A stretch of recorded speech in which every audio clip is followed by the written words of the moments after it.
Hello everyone, welcome back. I am Chris. This is normal looking houses with disturbing as F backstories. If you watch this right here, see me, boom, see what I did right there? If you could click the thumbs up for me, that helps tremendously. Subscribe if this is what you like or you like any of the other stuff that I've done. And let me know, throw things out, tell me what I can react to. And if you'd like to sponsor a video, you can do that through the thanks button, just donating to the channel. Tell me what to react to. Outside of that, we're going to go ahead and, this is HD, right? All right. We're going to go ahead and get into this video, and let's go.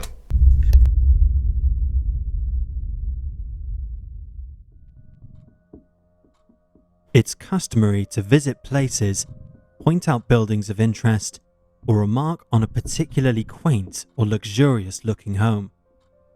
However, some normal-looking homes hold haunting secrets within their walls. In this video, we will look at 5 such homes that, if walls could talk, would recite the true horrors that occurred in them. Hit those lights, sit back, and enjoy.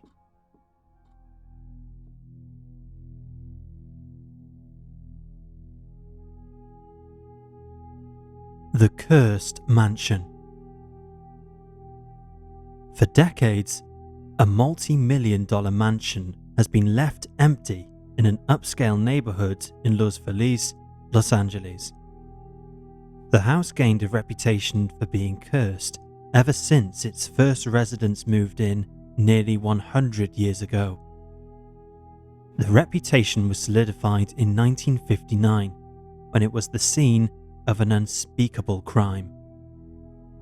Officially known as Glendower Place, the 5,050 square foot mansion was built in 1925. Its first owners were Harold and Florence Schumacher. However, within 3 years of the purchase of their dream home, they were both dead. More tragedy followed for the next owner, magazine editor Welford Beaton. His son passed away in the house just days before his 21st birthday, and a year later, Beaton faced bankruptcy. The house was then sold to Dr. Harold Perelson, and he moved in with his wife Lillian and their 3 children. However, on the night of December 6, 1959, Dr. Perelson went crazy and bludgeoned his wife to death with a ball-peen hammer and attempted to beat his 18-year-old daughter, Judy. However, Judy managed to escape and call for help. When police arrived, they found Perelson dead next to his wife after he took a fatal concoction of water, acid, and tranquilizer pills. Thankfully, his 2 other children were unharmed. It is unknown why the doctor snapped. However, police at the time believed it was due to money troubles. It was also revealed that he had been hospitalized after World War II with mental problems. A year after the murder-suicide, the house was bought by Emily and Julian Enriquez. They never lived in it and never changed the original decor. In 1994, their son inherited the house, and like his parents, neither stayed nor made any changes to the mansion. Over the years, neighbors and visitors reported peering through the grimy windows and seeing a place frozen in time. They observed a 1950s-style television set, a Christmas tree, and neatly wrapped gifts in the dusty rooms. In 2016, the house was purchased by civil rights attorney Lisa Bloom, known for her work with Harvey Weinstein. It's unclear whether she ever lived there, but she sold the property in 2020 for $2.4 million, after it had been completely renovated. The house was sold to a real estate investor. However, it seems things didn't work out. and at the time of writing this, the house is at risk of foreclosure and is scheduled to be sold. It will be interesting to see if anyone is willing to take on a house where one of Hollywood's most infamous crimes took place. Would you? That's kind of creepy. 942 Beachcomber Lane. This house in Clear Lake, Houston looks ordinary enough. However, never judge a book by its cover, as this is where a mother drowned her 5 children in the family bathtub. Is this Red Andrea Yates? Was that her? Registered nurse Andrea Kennedy married Russell Yates, a NASA engineer, in 1993. Both were deeply religious and announced after their wedding day that they would seek to have as many babies as nature allowed. The couple went on to have 5 babies, despite Andrea's struggles with postpartum psychosis and depression. In fact, after the birth of their 4th child, Andrea's psychiatrist urged the couple not to have any more children. Sadly, a warning that was not heeded. After giving birth to her 5th child in March 2000, Andrea seemed to be coping well.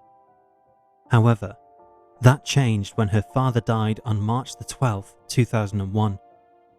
She was deeply affected by his passing and stopped taking her medication, spiraling into depression and suicidal thoughts. Andrea was hospitalized on more than one occasion, and after her last release, her husband was advised to supervise his wife around the clock. But sadly, again, this advice was not heeded. On June the 20th, 2001, Russell left for work, leaving Andrea alone at home with their 5 children. His mother was due to arrive within the hour to help out. However, in the space of that hour, Andrea Yates drowned all 5 children in the bathtub. John, aged 5, Paul, aged 3, and Luke, aged 2, were first to be killed, and Andrea laid their bodies in her bed. Then, after killing baby Mary, aged 6 months, she laid her body in John's arms. Last to be killed was 7-year-old Noah, who she left floating in the bathtub. Andrea then called the police, reportedly saying she needed an officer, but refusing to say why. She then called Russell and told him to come home right away. When officers arrived, they discovered the heartbreaking scene. After police arrested Andrea, she immediately confessed that she was the woman who drowned her kids. She even told them that she waited for her husband to leave before filling the bathtub and killing them, and even locked the family dog in the kennel that morning to keep him from interfering, indicating a degree of premeditation. She later told a psychiatrist that her children would not grow up to be righteous, and believed killing them before they turned sinful would save them from hell, and that only her own execution for killing them would defeat Satan on earth. During her trial, it was revealed that Andrea had struggled with her mental health throughout her life, and in addition, had been dangerously influenced by the religious teachings of Michael Warrenecki, an unaffiliated cleric who preached a zealous form of righteousness that emphasized austere family living. I think if you're going to drown your 5 children, you are mentally, something isn't right. You should be punished, absolutely, but something isn't processing correctly. In March 2002, a jury rejected her insanity defense and found Yates guilty. She was sentenced to life in prison with parole eligibility in 2041. However, in 2005, an appeals court discovered that false testimony by an expert for the prosecution had tainted the 2002 trial. As a result, Yates earned a new trial where she was declared not guilty by reason of insanity. She was sentenced to remediation in the Kernville State Hospital, a low-security mental health facility in Texas. Every year that her release comes up for review, Andrea rejects it. She will likely spend the rest of her life at the facility. Yeah, she should never be allowed out.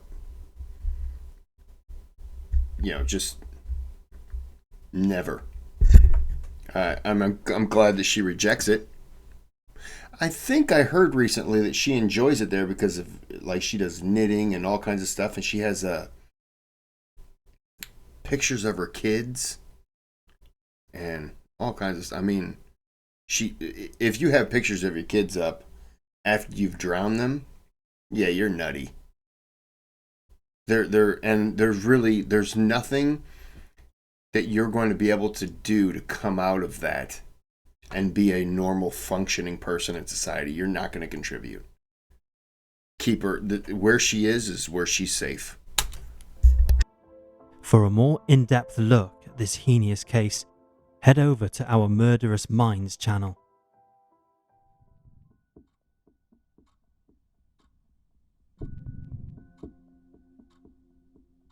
Houses of Horror. These two unassuming houses in the suburbs of London hide the horror of their gruesome history, as these are the two former houses of one of Britain's most prolific serial killers, Dennis Nilsen. The first house is 195 Melrose Avenue in Cricklewood, northwest London, where Dennis Nilsen rented a flat and murdered his first victim in 1978. He went on to murder at least 12 other young men at the house and hid their bodies under the floorboards. When the stench became too unbearable, he removed and dissected the corpses and burned the remains on a communal bonfire on waste ground behind his flat. Nilsen crowned the bonfire with an old car tire to disguise the smell of the burning flesh. In mid-1981, Nilsen's landlord decided to renovate the property and asked... Wait a minute, he got away with the burning of that by throwing a tire on there? That should be where he gets busted. He didn't. Asked him to move out. In a panic the day before he vacated his flat, Nilsen burned the last of the dissected bodies remaining in the flat, again ensuring the bonfire was crowned with an old car tire to disguise the smell. On October the 5th, 1981, Nilsen moved into a flat at 23D Cranley Gardens in the Muswell Hill district of North London. In his new home, Nilsen had no access to a garden, and because it was an attic flat, he was unable to stow any bodies beneath his floorboards. However, this didn't stop his killing spree, and the victims he murdered between 1982 and 1983 were retained at the flat. He boiled their heads, hands, and feet to remove flesh, and flushed it along with smaller bones down the toilet. On February the 4th, 1983, Nilsen wrote a letter of complaint to estate agents saying that the drains at Cranley Gardens were blocked, and the situation for both himself and the other tenants at the property was intolerable. I remember hearing about this. Okay, this story now I know. A few days later, Dino Rod's drain clearance arrived to diagnose the problem. After opening a drain cover at the side of the house, they discovered it was packed with a flesh-like substance and numerous small bones of unknown origin. Fearing they may be human, the workers called the police.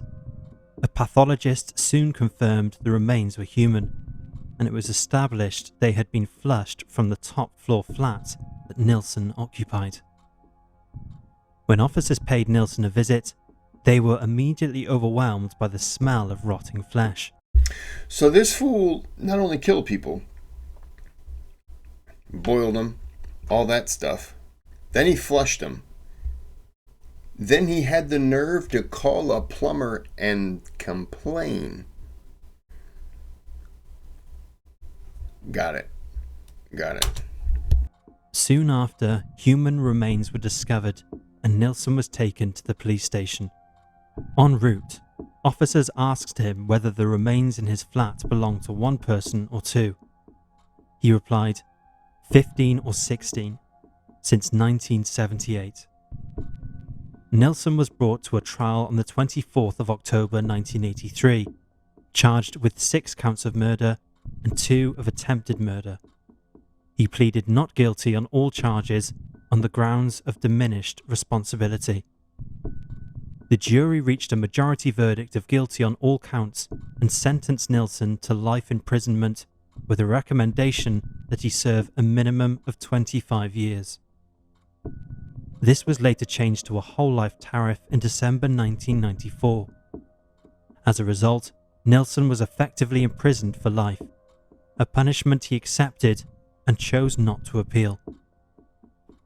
Nilsson stayed at HMP Full Sutton until he passed away on May the 12th, 2018, at the age of 72. Both of the properties connected to his crimes have now been renovated and are occupied.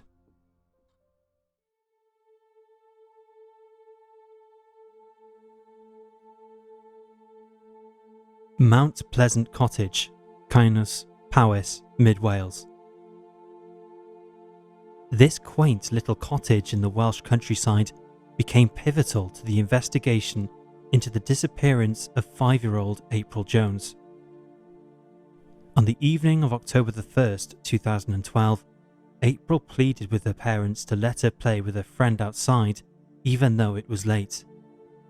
Eventually, her parents agreed, with her mother telling her not to stay out for too long. After about 20 minutes, April's mother became concerned about her whereabouts and went outside to call her back in. After being unable to find her, she called 999. April was last seen at around 7:15 p.m. playing with her friends at the Brynigog housing estate in Machynlleth. The first officer on the scene Little cute red cheeks. spoke to a child witness who reported seeing April climbing into a grey van. A large-scale search took place in Machynlleth, with numerous civilians, some alerted by social media, joining in.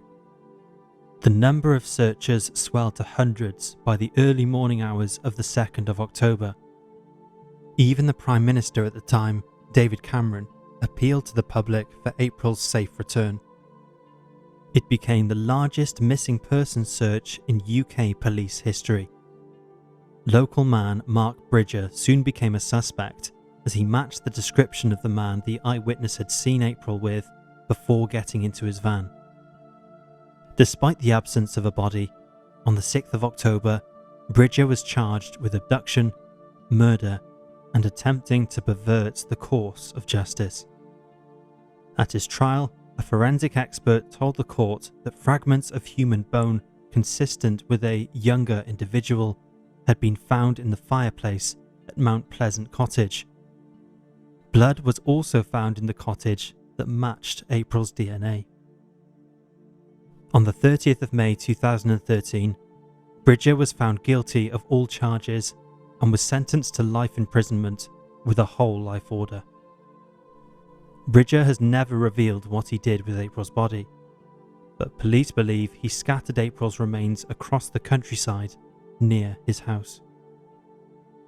In 2014, Mount Pleasant Cottage was purchased by the Welsh Government, who demolished it in November of the same year. The demolition was watched by April's parents. Although April's body was never found, 17 fragments of bone recovered from the fireplace in Bridger's cottage were buried at a funeral service on the 26th of September 2013. That one's just crushing. Oh, that one's upsetting.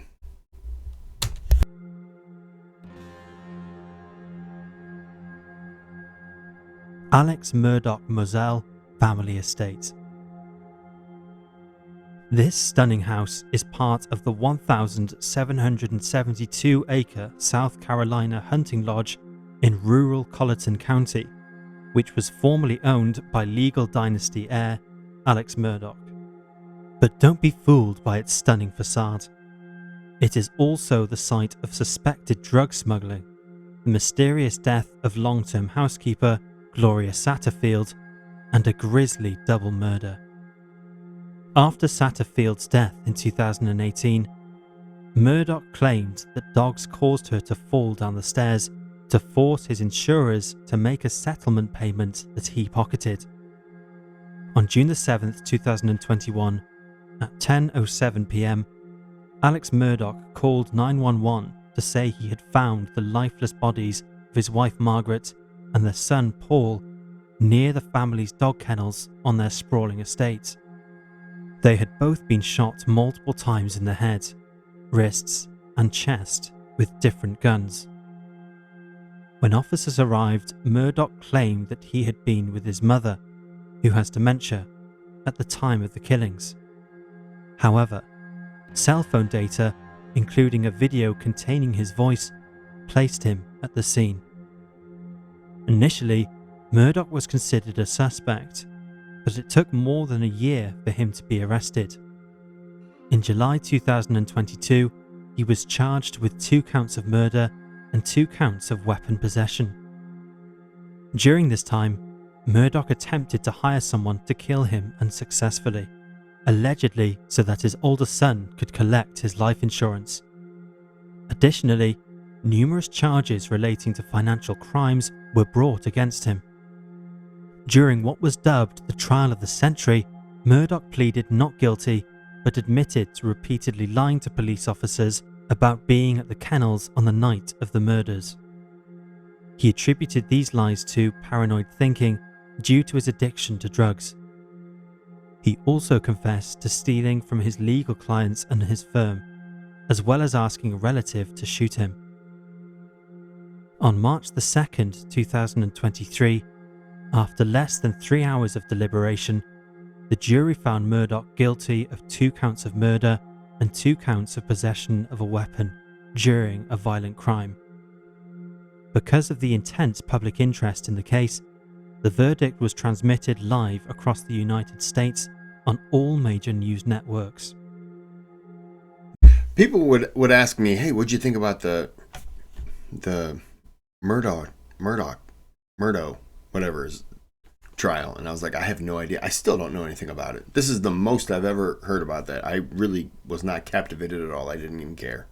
Murdaugh was sentenced to 2 consecutive life sentences without the possibility of parole. He is currently residing at McCormick Correctional Institution in an 8 by 10 foot cell, a far cry from the luxury mansion he used to live in.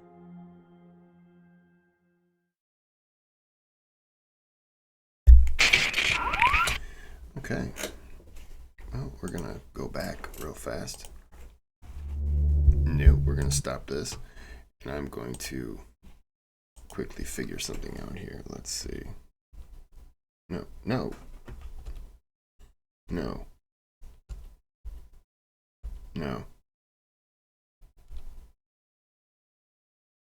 What if no? Why not? Let's see what happens. All right, so we're gonna end the video now. Maybe, probably not. Hope you enjoyed. No, don't enjoy any of that. I hope you were disgusted. All right. So until next time, have a good day. Have a good night. Let's see.